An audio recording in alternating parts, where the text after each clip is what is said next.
بسم اللہ الرحمن الرحیم ان الحمد للہ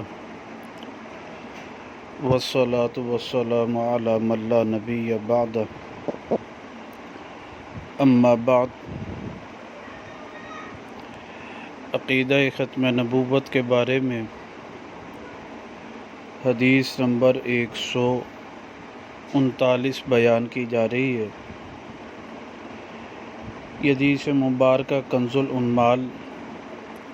فی سنن الاقوال والافعال میں موجود ہے۔ اس میں راوی حضرت ابو امامہ رضی اللہ تعالیٰ عنہ،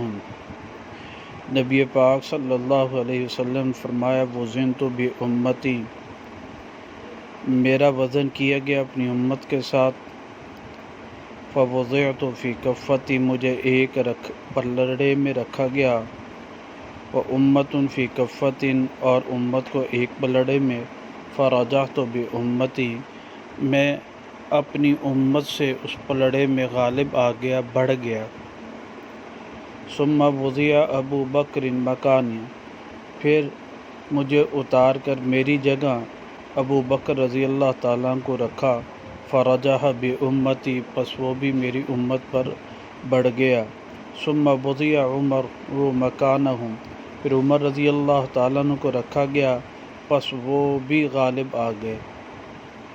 ثم وضع عثمان، پھر رکھا گیا عثمان رضی اللہ تعالیٰ عنہ کو مکانہ، ان کی جگہ، فرجع بہم، پس وہ بھی غالب آ گئے۔ ان روایات مبارکہ سے معلوم ہوا کہ آپ علیہ الصلوۃ والسلام کے بعد افضل شخصیات یہی ہیں، اور آپ کے بعد کوئی نبی نہیں جو ہے، اگر نبی ہوتا تو آپ ذکر فرما دیتے۔